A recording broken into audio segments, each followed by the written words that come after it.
Hey, Ziggy. Ziggy, you don't want to come outside? You're just going to stay there right by the door and not come outside? Come on, man. Come outside. It's sunny. It's nice. Ziggy. Ziggy. Come outside. See me. Okay, as you can see, Ziggy is still refusing to come outside. I got him to come, I propped the door open and got him to come a few steps out, but he went right back in again. So I don't know what's up with him. I don't know. I have no idea what's going on with that dog. But somebody asked me about reading Zen books. What's the use of reading Zen books? And one could get the impression from some of what's written in some Zen books that reading Zen books is absolutely useless. Because that's kind of a thing that Zen books will say sometimes. You know, they'll have some old Zen master burning his books or saying it doesn't have anything to do with reading or anything like that. And you just think, oh, no, I shouldn't read any of them at all.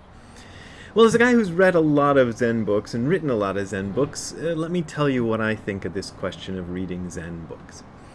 When I first started this Zen thing, the books I read were the ones that were assigned to me by the teacher, Tim McCarthy, who was the teacher of the class I took at Kent State University called Zen Buddhism. And it was Zen Mind, Beginner's Mind by Shunryu Suzuki, The Three Pillars of Zen by Philip Kapleau, and Unsui, which is a book about a Japanese Zen monk and his life. He drew a lot of cartoons and things illustrating his life in the monastery. And those were the three books. And I read them because they were assigned for the class, but also because they were assigned by my teacher, who I came to respect a lot. And for a while, my policy was to read books that Tim suggested I read and kind of stay away from anything else. And I think a lot of people do that. I mentioned Leonard Cohen in the last video, and one of the things I saw about him was that when he was studying with Ramesh Balsekar, he only read the books that Ramesh Balsekar recommended, and he didn't want to read anything else. So that's a common way of doing it. It's kind of, you know, it seems weird, but in the context of doing a practice like this, sometimes it feels good to have the recommendation of somebody else who's done the practice longer as far as what books you read. Because there's a lot of books on the subject, and frankly, a lot of them are kind of trashy. One of the things I came across in one of the books I read when I was studying with Tim, although I don't remember which book it was somebody is asking, it's like a Q&A, and somebody's asking the Zen master in question what they should do to, carry on their practice. And the Zen master says, read lots of good books. And the student says, well, what kind of books are good books? And he says, books that stood the test of time. Meaning like old classic books. And I think that's a good way to kind of judge, because there's a lot of books out there. And most of the newer books haven't had time to prove themselves. Now, that's not to say that new books about Zen are no good, because there are some new books about Zen that I think are pretty good, and I think I wrote a few of those books that are new books about Zen that are pretty good. So I would recommend that you read those books by me, but then again, I'm me, so I might have ulterior motives for suggesting those. But still, I think there's some good ones. I've been reading a book by Thich Nhat Hanh recently that I think is real good.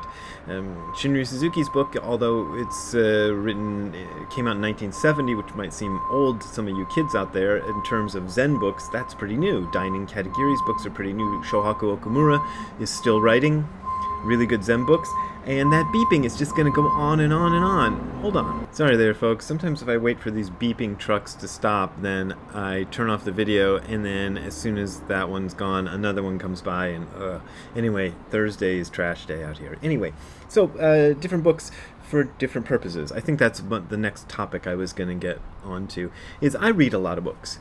And I read different books for different sorts of reasons. Like, been reading this one lately, A Duet of One, Ramesh Balsekar's commentary on the Ashtavakra Gita dialogue.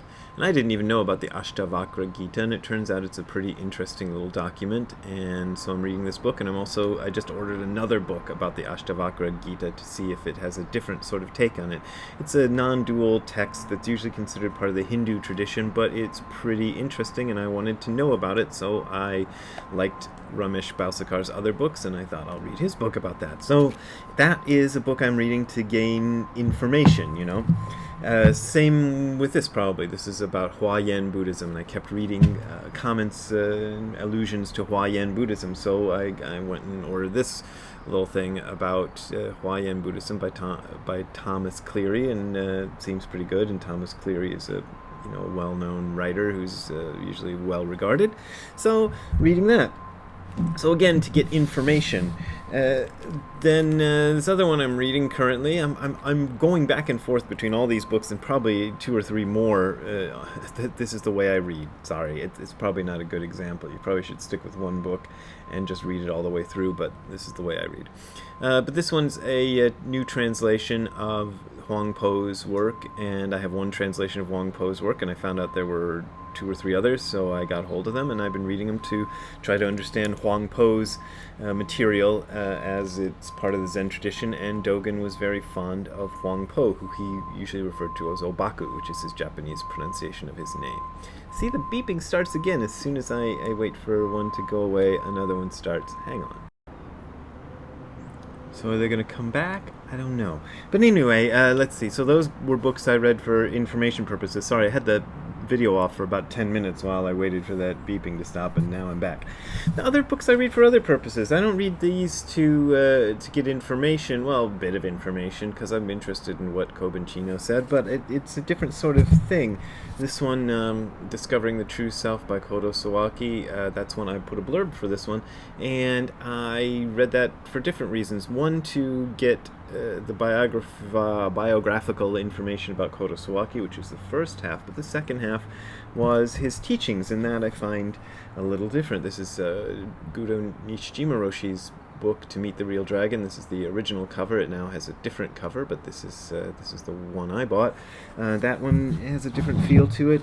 Each moment in the universe is the universe, Dainin Katagiri. These are books that I read for a different sort of purpose, and the way I think of it is sort of like, have you ever seen one of those toys that I guess they've come back now, but they used to be popular back when I was a kid, back in the old days when I was a kid. This was a little, it had like a picture of a guy who was bald, and iron filings on the bottom, and a little magnet came with it, and you would use the magnet to draw the iron filings around to where you wanted them to be, so you could give him a beard and a mustache and funny eyebrows, you could put hair on his head, you could do all kinds of stuff with him. And to me, books like these that I just held up, these kind of more different sort of books, not necessarily information-filled books, they serve a purpose like that, I feel like. This is just my, here you go, we just take it for whatever it's worth. But I feel like reading books like that can kind of align my brain a little bit. It's like if my brain gets kind of misaligned, I can use the the books the way you use the magnet in the bald guy toy thingy that I showed you, to kind of realign them, get them back into the right place, or get them back into a place that's more comfortable. That's kind of the feeling I get from them, and it's just sort of the only metaphor I can come up with for how they work. I don't know how my books work in that regard. They might be more like the magnet iron filing sorts of books, I suppose, without so much information. But, I think those are the main 2 reasons to read Zen books. The one thing that won't happen when you read a Zen book is you won't have enlightenment from reading the book. You might get a feeling from reading it. You might get a sense of where it's going, but it's not that you're going to find the answer in them. Because if the answer could be written in the form of a book, somebody would have written it. In fact, people have been trying for thousands of years to write books that will just kind of slam you into a kind of a deeper understanding of things, and they just don't exist. That's the sad fact. But they can act as pointers. They can act as a kind of a finger pointing to the moon that says, the finger pointing to the moon. Tim used to always say, with cats, the finger pointing to the moon doesn't work because the cats will always look at your finger. Dogs tend to sometimes follow your finger to where it's going, which is interesting. Apparently they're the only animals that understand that gesture the same way humans do, that pointing gesture. I read that somewhere. Although Ziggy tends to just look at your finger too, like a cat. But that's how that goes. After a while, I think you get a feel for what books are worth reading and what aren't. It's something that's kind of come up with me in practice, and when it first happened, it sort of felt like a bit magical in a way. I could just pick up a book, open it to a page, read 2 or 3 sentences, and be like, okay, I can see that this is a book that would be useful for me to read. I could do that with another book and go, oh, this one's not going to help me at all. I think it's a sense that one develops over time, and it becomes kind of instantaneous and second nature. So, for whatever that's worth, that's another feeling I have about it.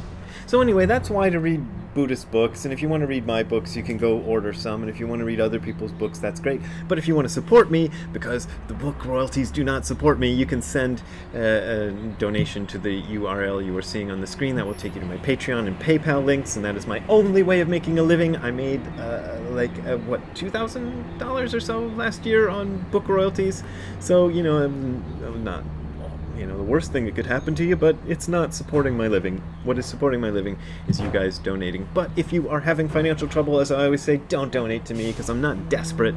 But the reason I'm not desperate is because people do keep donating. The trash guys are back, so I better go. See you later. Have a good time all the time. Bye. Why don't you come outside anymore, Ziggy, huh? Why don't you come outside?